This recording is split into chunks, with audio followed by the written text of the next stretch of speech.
Thursday Night Football, we've got the 9-4 Kansas City Chiefs going out to SoFi to take on the 8-5 Los Angeles Chargers. These teams met in week 2 and the Chargers went into Arrowhead and beat the Chiefs. This is probably going to be for the AFC West title. Whoever wins this game is probably going to have a stronghold on that division. So with that being said, Puma, let me turn over to you first. Who you got to win this game? I'm gonna go with the Chargers. I got the Chargers in this game. They beat the Kansas City Chiefs at Arrowhead earlier in the season. So if they sweep Kansas City, they got the tiebreaker already. They'll be in the division lead, if I understand correctly here. But I like the Chargers. They're at home.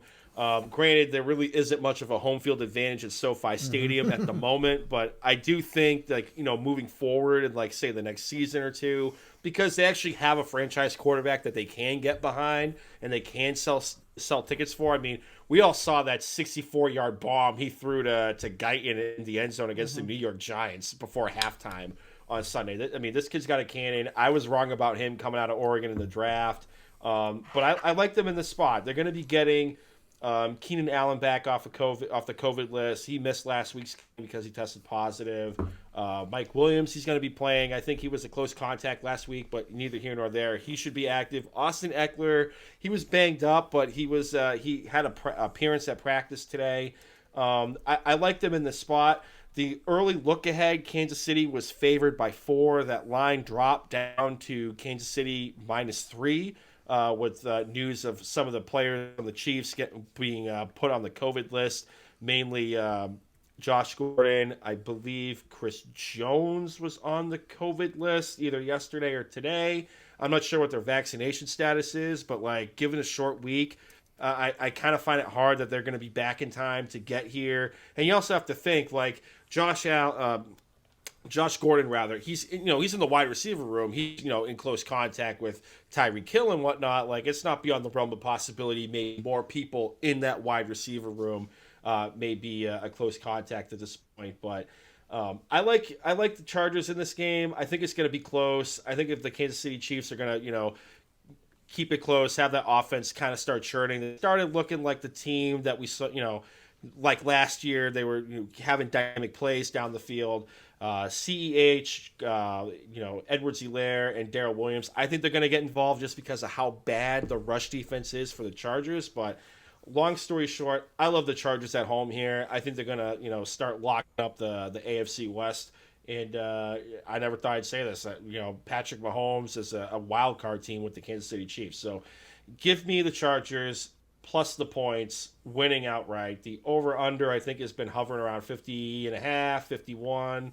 I kind of like the over in this game, but yeah, give me the Chargers. Yeah, see, so I'm gonna go with the Chiefs here. Even getting the 3 point, laying the 3 points in this game. I watched that game on Sunday against the Las Vegas Raiders. Boy, are the Raiders an absolute train wreck. We'll get to them in the next preview. Kansas City's defense has really come on, and I remember, Jay, you brought it up way earlier in the season. Puma, we talked about the addition of Melvin Ingram at the trade deadline. I was not a believer in the Chiefs' defense, and boy, they've proved me wrong. They've been unbelievable over the course of this winning streak that they've been on. I think they had the fumble in the first play of the game for a touchdown, and it was all smooth sailing from that point. I think we can all agree the Raiders are in a bit of disarray at this point, but the Chiefs are rolling right now, and Patrick Mahomes and that offense is finding ways to move the ball without always targeting the deep ball. And Patrick Mahomes seems to have corrected a little bit in terms of his decision making to not just air it out down the field where he's taking those checkdowns.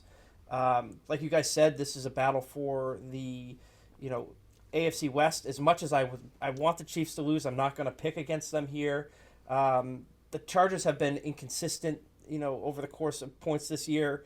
If they pull this win off, I'll be a believer in them, to at least win a playoff game or potentially make a run in the playoffs. But as it stands right now, give me the Chiefs laying the 3 points on the road. Parker's first pick of the week, he agrees. He says Chiefs are going to win. Nice. Yeah, man, listen, I've also got the Chiefs winning. As much as I love the Chargers and as much as I am a fan of Justin Herbert, that's well documented. He's my second favorite quarterback at the moment in the NFL for Tom Brady. I just don't think they have enough to take on this well-balanced Chiefs team, right? The Chargers win in one way and one way only, and that's if Justin Herbert throws for 300 yards and 3 touchdowns. That's it. And besides that, they can't stop anybody. They had a little bit of a decent showing against the Giants, but it's Mike Glennon, right? So that defense is atrocious. Like the run defense is ranked 30th in the NFL. And on the other hand, the Chiefs, man, they're playing really good football right now. They've been giving up 13.1 points on defense since week 6, which is the best in the NFL. Close second to that is the Patriots 13.5 and the Dolphins are 16.8. But they're playing good defense. They can win in a multitude, different ways. They can throw the ball, they can run the ball, they can play good defense. I'm really excited to see what this Chiefs team is going to do and how the Chargers kind of stack up against them on Thursday night. But at the moment, I just don't have any faith in the Chargers slowing down this team. But, if you guys have a fantasy play, especially in the playoffs, I think with how bad that Chargers defense is, I would definitely start Clyde Edwards-Helaire. A lot of this comes down to, does Andy Reid want to run the ball, which obviously it's something he doesn't like to do. But if he does run that ball on Thursday night, he's going to have great success on the ground.